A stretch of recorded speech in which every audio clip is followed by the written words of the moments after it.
नमस्कार दोस्तों, स्वागत है आपके अपने YouTube channel Vinod Hindi point में। दोस्तों, आज की इस वीडियो में पढ़ने वाले हैं बिहार एस्टेट से संबंधित महत्वपूर्ण प्रश्नोत्तरी, जो हिंदी विषय से संबंधित है।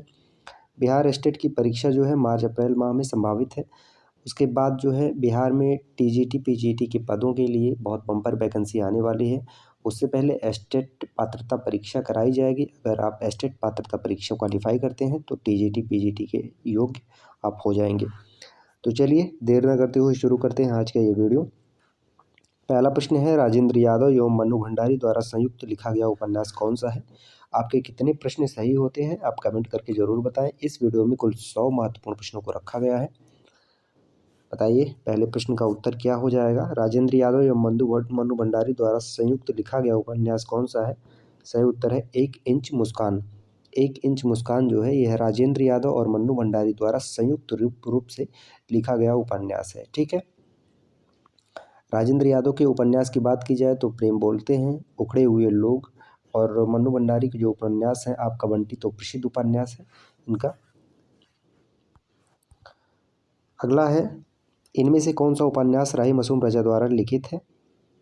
कौन सा उपन्यास राही मासूम रजा द्वारा लिखित है? तो इसका सही उत्तर हो जाएगा आधा गाँव। प्रश्नों की संख्या ज़्यादा है इसलिए ज़्यादा समय नहीं लिया जाएगा। अगर आपको लग रहा है प्रश्न तेज़ी से कराए जा रहे हैं तो वीडियो को आप रोक करके अपने अनुसार चयन करके सही उत्तर का जवाब दें।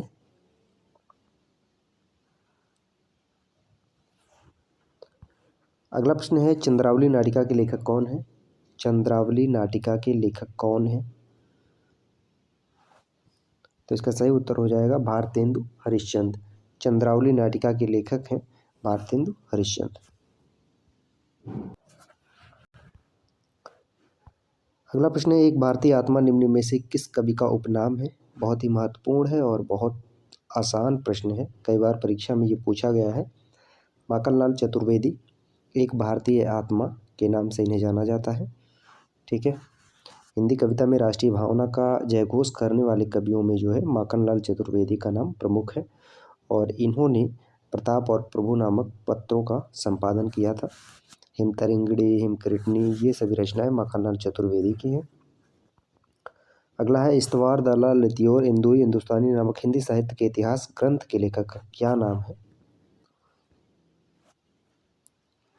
तो इसका सही उत्तर हो जाएगा गारसा दत्तासी।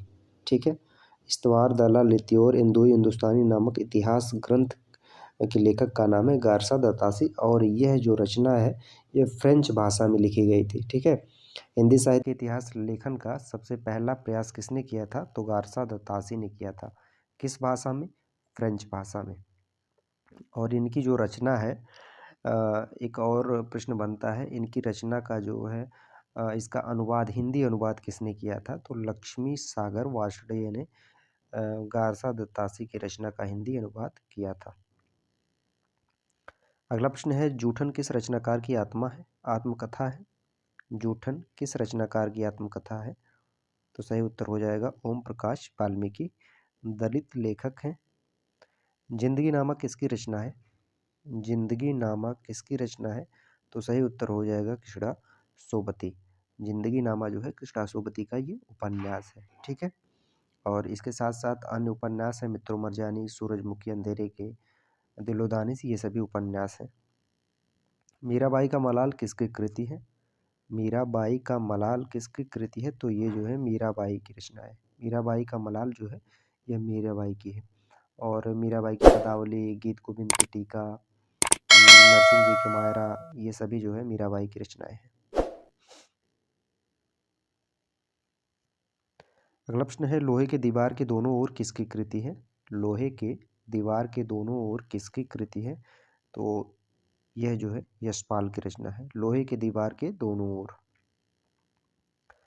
निम्नलिखित में से अमृत राय का उपन्यास कौन सा है? अमृत राय का उपन्यास कौन सा है? सही उत्तर हो जाएगा बीज। अरस्तु का काव्यशास्त्र किसकी रचना है? अरस्तु का काव्यशास्त्र किसकी रचना है? नया प्रश्न है, सही उत्तर है डॉक्टर नगेंद्र। इस परीक्षा में, बिहार स्टेट की परीक्षा में कुल 150 प्रश्न पूछे जाएंगे, जिसमें 100 प्रश्न जो है विषय से संबंधित होंगे और 50 प्रश्न जो है यह शिक्षण अभिरुचि से संबंधित हो गए। इन 150 प्रश्नों में से आपको 75 प्रश्न सही करने हैं। अगर आपके 75 प्रश्न सही होते हैं तो आप एस्टेट परीक्षा उत्तीर्ण माने जाएंगे। अगला प्रश्न है, सन्यासी किसकी कृति है? सन्यासी किसकी कृति है? तो इसका सही उत्तर हो जाएगा इलाचंद्र जोशी। सन्यासी जो है इलाचंद्र जोशी की रचना है। कवितावली किसकी रचना है? कवितावली किसकी रचना है?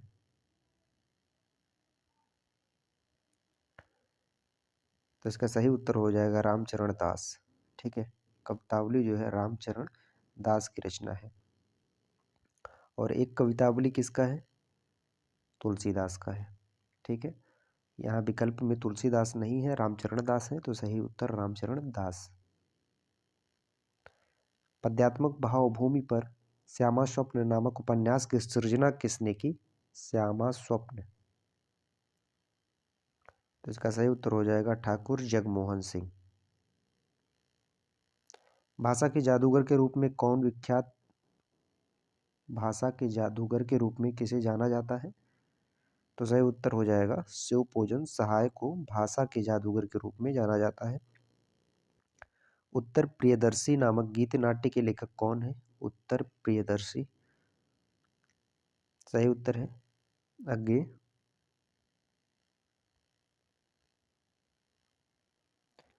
जंगल के जीव कृति के लेखक कौन है? जंगल के जीव सही उत्तर है श्रीराम शर्मा। जंगल के जीव श्रीराम शर्मा द्वारा लिखित ये संस्मरण है। ठीक है,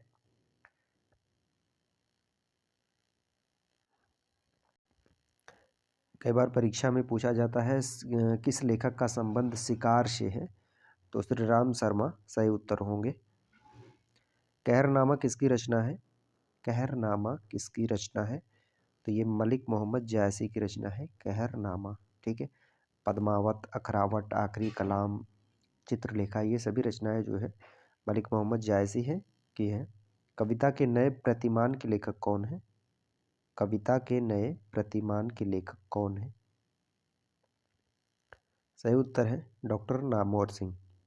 कविता के नए प्रतिमान डॉक्टर नामवर सिंह की रचना है। ठीक है, इनकी एक और रचना है दूसरी परंपरा की खोज, जो हजारी प्रसाद द्विवेदी के जीवन पर आधारित है। दूसरी परंपरा की खोज। निम्नलिखित में से कौन सी रचना धर्मवीर भारती की नहीं है? कौन सी रचना धर्मवीर भारती की नहीं है? तो इसका सही उत्तर हो जाएगा सूर्य का स्वागत। ये धर्मवीर भारती की रचना नहीं है, यह जो है दुष्यंत कुमार की रचना है। ठंडा लोहा, सातगीर स्वस्थ, कनुप्रिया, ये सभी जो है धर्मवीर भारती की रचना है। ठीक है, इनका एक प्रसिद्ध उपन्यास है गुनाहों का देवता। दामुल का कैदी के लेखक कौन है? दामुल का कैदी के लेखक कौन है? तो सही उत्तर हो जाएगा मुंशी प्रेमचंद। दामुल का कैदी ये प्रेमचंद की कहानी है। ठीक है, प्रगतिशील लेखक संघ की स्थापना कब की गई? प्रगतिशील लेखक संघ की स्थापना कब की गई? 1936 ईस्वी। कलाधर किस कवि का आरंभिक उपनाम है? कलाधर किस कवि का आरंभिक उपनाम है? जयशंकर प्रसाद। इन्हें झारखंडी के नाम से भी जाना जाता है। कामायनी को मानवता के रसात्मक इतिहास की संज्ञा प्रदान की, किसने प्रदान की? तो इसका सही उत्तर हो जाएगा नंद दुलारी वाजपेयी। ठीक है, कामायनी को मानवता के रसात्मक इतिहास की संज्ञा प्रदान की। रबड़ छंद या रबड़ छंद किस कवि की कविताओं को लक्ष्य कर कहा गया? तो रबड़ छंद ये निराला की कविताओं को लक्ष्य करके कहा गया है। अगला प्रश्न है, दलित साहित्य का चर्चित लेखक कौन है? दलित साहित्य का चर्चित लेखक कौन है? तो ओम प्रकाश वाल्मीकि, जिनकी रचना के बारे में हम पढ़ चुके हैं, जूठन। अगला है, निम्नलिखित में कौन गिरजा कुमार माथुर की कृति नहीं है? गिरजा कुमार माथुर की कृति नहीं है तो चाँद का मुंह टेढ़ा, यह गिरजा कुमार माथुर की रचना नहीं है बल्कि मुक्तिबोध की रचना है। चाँद का मुंह टेढ़ा यह मुक्तिबोध की रचना है। आदिकाल को बीजोपान काल किसने कहा? आदिकाल को बीजोपन काल किसने कहा? महावीर प्रसाद द्विवेदी ने आदिकाल को बीजोपन काल कहा है। ग्रियर्सन की बात की जाए तो ग्रियर्सन ने आदिकाल को चारण काल कहा है। विश्वनाथ प्रसाद मिश्र ने आदिकाल को वीर काल कहा है और मिश्र बंधु ने आदिकाल को प्रारंभिक काल कहा है। भारतेंदु युग का कौन सा कवि पुष्टि मार्ग में दीक्षित था? भारतेंदु युग का कौन सा कवि पुष्टि मार्ग में दीक्षित था? भारतेंदु हरिश्चंद्र। एकलव्य नामक कृति के लेखक कौन है?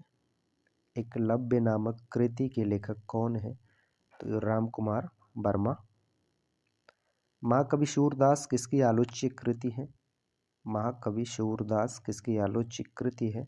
आचार्य नंद दुलारे वाजपेयी की ये आलोचना ग्रंथ है। ठीक है, इनका और है जैसे नए साहित्य नए प्रश्न है।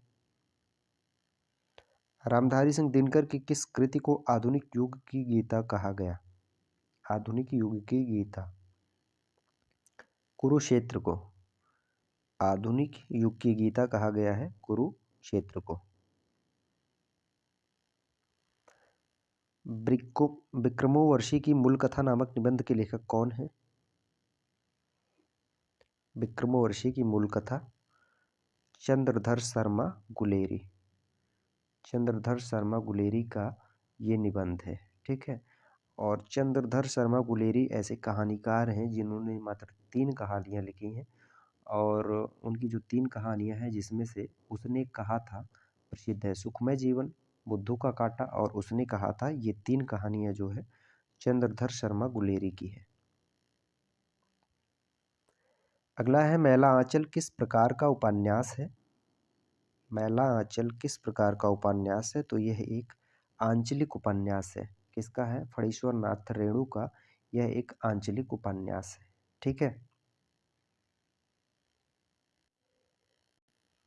अगला है नागार्जुन किस वर्ग के कवि हैं? नागार्जुन किस वर्ग के कवि हैं?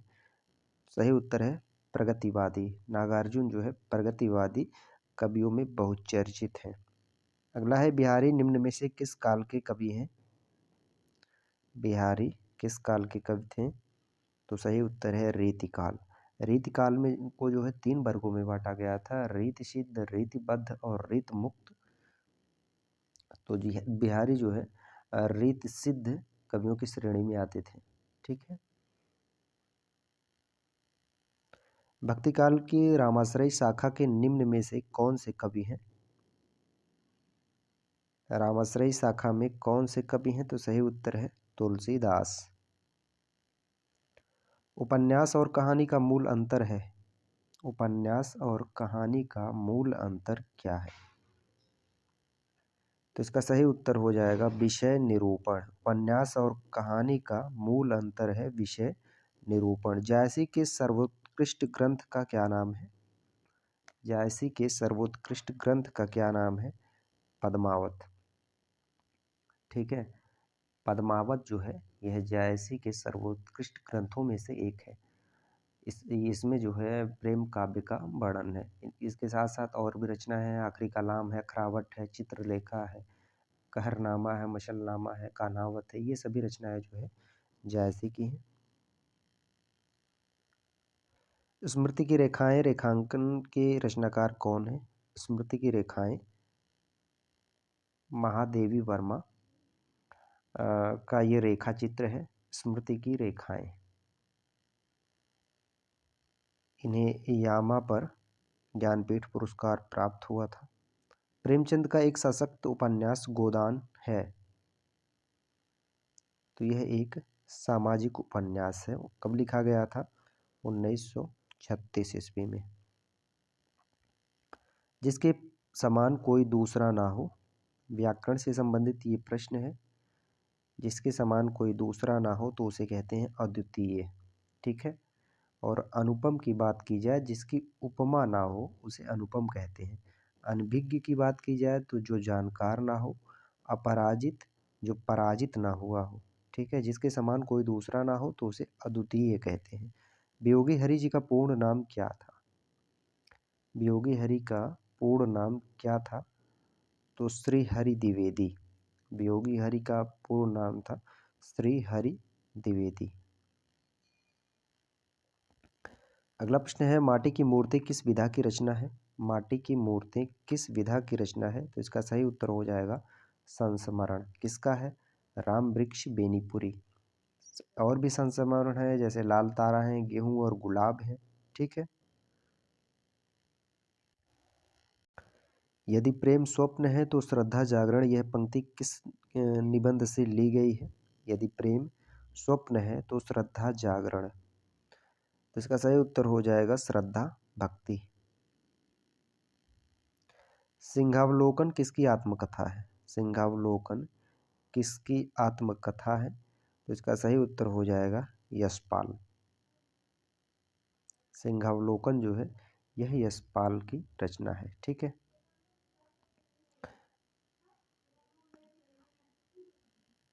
अगला है, भोला राम का जीव व्यंग के लेखक कौन है? भोला राम का जीव व्यंग के लेखक कौन है? तो ये हरिशंकर परसाई। भोला राम का जीव हरिशंकर परसाई की रचना है। तुलसीदास द्वारा शारीरिक पीड़ा से मुक्ति हेतु लिखा गया ग्रंथ क्या है? शारीरिक पीड़ा से मुक्ति हेतु लिखा गया ग्रंथ हनुमान बाहुक। ठीक है। हनुमान बाहुक ये जो है शारीरिक पीड़ा से मुक्ति हेतु लिखा गया ग्रंथ है। एक बूंद सहसा उछली की रचना की विधा है। एक बूंद सहसा उछली। तो इसका सही उत्तर हो जाएगा यात्रावृत है। किसका है? तो अज्ञेय का है। एक बूंद सहसा उछली। नवजागरण का अग्रदूत हिंदी के किस लेखक को कहा जाता है? नवजागरण का अग्रदूत भारतेंदु हरिश्चंद्र को कहा जाता है। ठीक है। भारतेंदु हरिश्चंद्र। हिंदी साहित्य के इतिहास को व्यवस्थित रूप देने का श्रेय किसको है? हिंदी साहित्य के इतिहास को व्यवस्थित रूप देने का श्रेय किसको है? आचार्य रामचंद्र शुक्ल। ठीक है। और इनके ग्रंथ का जो नाम है हिंदी साहित्य का इतिहास, उसका प्रकाशन कब हुआ था? तो 1929 ईस्वी में हुआ था। ठीक है। 1929 ईस्वी में। खड़ी बोली में सबसे पहले काव्य सृजन करने वाले कवि कौन है? खड़ी बोली में सबसे पहले काव्य सृजन करने वाले कवि हैं अमीर खुसरो। ठीक है। अमीर खुसरो। इन्हें जो है हिंदुस्तान की तूती कहा जाता है और इनका वास्तविक नाम अबुल हसन था। वास्तविक नाम क्या था? तो अबुल हसन।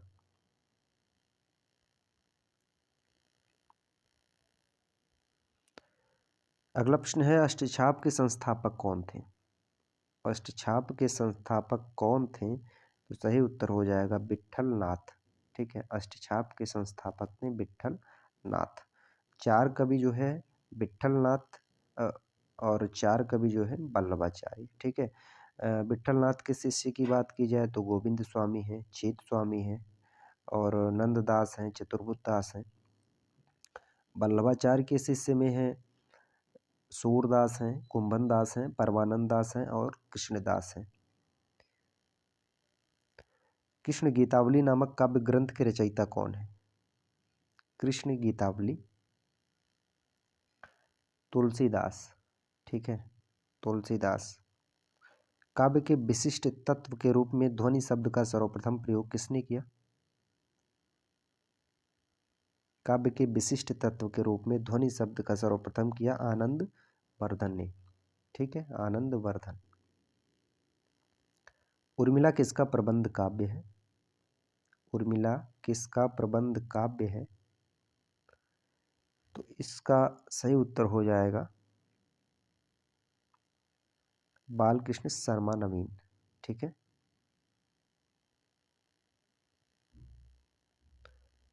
पद्मावत की विधा है। पद्मावत की विधा है तो पद्मावत एक प्रबंध काव्य है। किसका है? मलिक मोहम्मद जायसी का। निम्नलिखित काव्य संकलनों में किसके कवि अरुण कमल हैं? तो सही उत्तर हो जाएगा अपनी केवल धार। अपनी केवल धार नामक काव्य संकलन जो है किसका है? अरुण कमल का है। ठीक है। चांद का मुंह टेढ़ा है, ये तो मुक्तिबोध का है। मगध जो है श्रीकांत वर्मा का है। उसके बाद सागर मुद्रा यज्ञ का है। जननी तू जननी भई विधि सन कछु ना बसाए में कौन सा अलंकार है? जननी तू जननी भई विधि सन कुछ ना बसाए, तो इसमें जो है लाटानुप्रास होगा इसका सही उत्तर। प्रत्येक में 4 शब्द दिए गए हैं जिनमें से 3 अनेकार्थक शब्द की श्रेणी में आते हैं। जो शब्द इस श्रेणी में नहीं आता वही आपका उत्तर है। तो इसका सही उत्तर हो जाएगा मोती। ये इन तीनों से भिन्न है। ठीक है। तात अनेकार्थक शब्द है, पूज्य अनेकार्थक है, पिता अनेकार्थक है।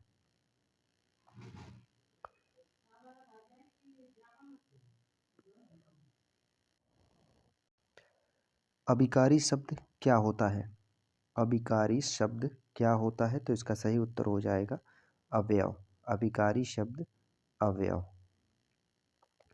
निम्नलिखित में से कौन सी बोली पश्चिमी हिंदी के अंतर्गत नहीं आती? पश्चिमी हिंदी के अंतर्गत नहीं आती, तो इसका सही उत्तर हो जाएगा अवधी। ये पश्चिमी हिंदी के अंतर्गत नहीं आती है, यह पूर्वी हिंदी के अंतर्गत आती है। ठीक है। पूर्वी हिंदी के अंतर्गत आने वाली जो बोलियां हैं बघेली हैं, छत्तीसगढ़ी हैं, अवधी हैं। व्याकरण में काल का क्या अर्थ है? व्याकरण में काल का क्या अर्थ है? तो इसका सही उत्तर हो जाएगा समय। कर्म कारक के लिए प्रयुक्त होने वाला चिन्ह कौन सा है? कर्म कारक के लिए प्रयुक्त होने वाला चिन्ह कौन सा है? तो सही उत्तर हो जाएगा को। कारक की संख्या कितनी है? तो 8 है। हथियाना में कौन सा क्रिया है? हथियाना में कौन सा क्रिया है? तो इसका सही उत्तर हो जाएगा नाम धातु। हथियाना में कौन सी क्रिया है? तो नाम धातु। प्रश्न संख्या 67 में पूछा गया है, इसमें 4 अंशों को उचित क्रमानुसार व्यवस्थित कर उचित विकल्प का चयन करना है।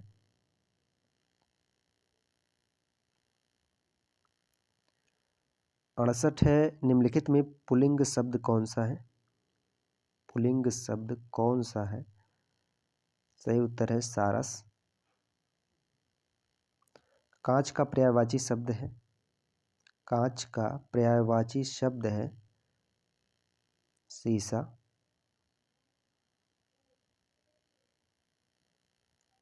गौरव शब्द किस तद्धित प्रत्यय के योग से बना है? गौरव शब्द किस तद्धित प्रत्यय के योग से बना है? आ।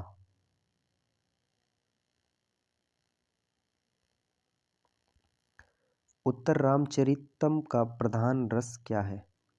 उत्तर रामचरितम का प्रधान रस क्या है? करुण रस। ठीक है। यह किसकी रचना है? तो यह भवभूति की रचना है। जिस समास के पूर्व पद एवं उत्तर पद दोनों ही पद समान रूप से प्रधान हो तो उसे क्या कहते हैं? समान रूप से अगर प्रधान है तो वहाँ द्वंद्व समास होता है। ठीक है। द्वंद्व समास जैसे राम लक्ष्मण, माता पिता, दिन रात, योजक चिन्ह जहाँ है। प्रत्यक्ष में संधि है, प्रत्यक्ष में कौन सी संधि है? प्रत्यक्ष में यण संधि है। ओछे की प्रीति भालू की भीत का भाव क्या है? ओछे की प्रीति और बालू की भीत। बालू की दीवार की भांति ओछे लोगों का प्रेम अस्थायी होता है। मुझे किस प्रकार का सर्वनाम है? मुझे किस प्रकार का सर्वनाम है? तो उत्तम पुरुष। उग्र, उग्र का पर्यायवाची क्या होगा?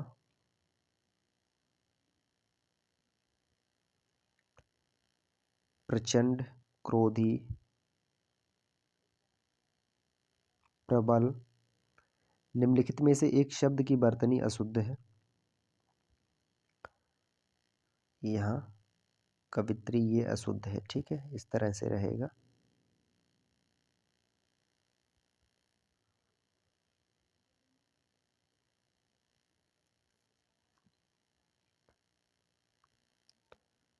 अगला है उद्गम की दृष्टि से अमीर है।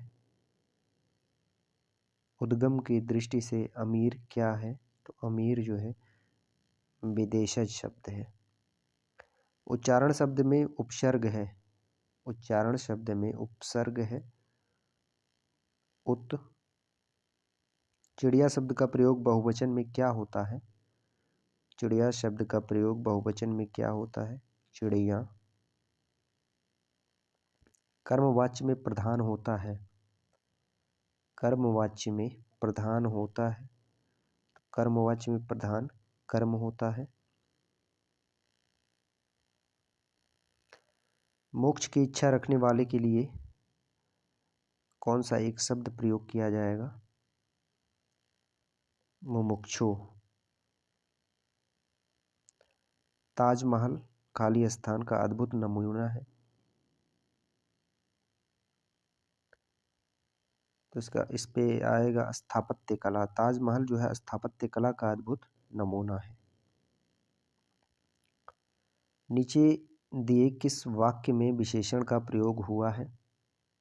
किस वाक्य में विशेषण का प्रयोग हुआ है? राम और श्याम भाई हैं। राम ने माँ से पानी और मांगा। माँ ने खाने में दाल और रोटी परोसी। राम ने रोटी खाकर और रोटी मांगी। तो विशेषण का प्रयोग किसमें हुआ है? राम ने रोटी खाकर और रोटी मांगी। जंगल का विलोम शब्द है। जंगल का विलोम शब्द क्या है? यहाँ जंगम होना चाहिए, जंगम। तो जंगम का हो गया अस्थावर। विस्मय बोधक चिन्ह का प्रयोग कब होता है? विस्मय बोधक चिन्ह का प्रयोग कब होता है? तो भाव व्यक्त करने पर विस्मय बोधक चिन्ह का प्रयोग होता है। ठीक है, जैसे हर्ष, विषाद, विस्मय, आश्चर्य, करुणा, भय इत्यादि। इन सब तरह से जब बात होता है तो वहाँ विस्मय बोधक चिन्ह का प्रयोग किया जाता है। भाषा की सबसे छोटी इकाई कौन सी है? भाषा की सबसे छोटी इकाई है वर्ण।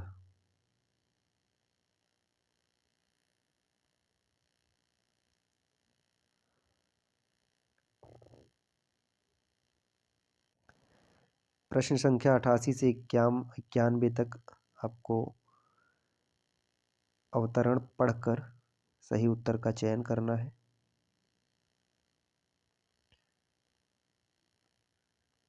चलिए बढ़ते हैं आगे।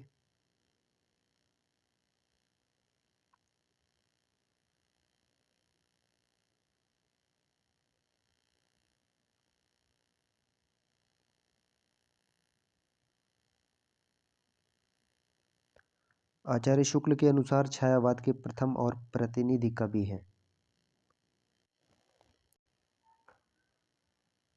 तो इसका सही उत्तर हो जाएगा सुमित्रानंदन पंत। आचार्य रामचंद्र शुक्ल के अनुसार छायावाद के प्रथम व प्रतिनिधि कवि सुमित्रानंदन पंत माने जाते हैं। निम्नलिखित निबंध को निबंधकार के साथ मिलान करना है।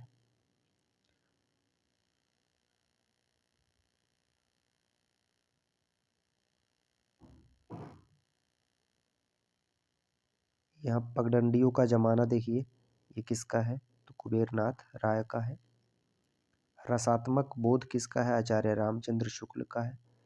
मेरे राम का मुकुट भीग रहा है विद्यानिवास मिश्र का है। विवाह योग ये बाबू गुलाब राय का है।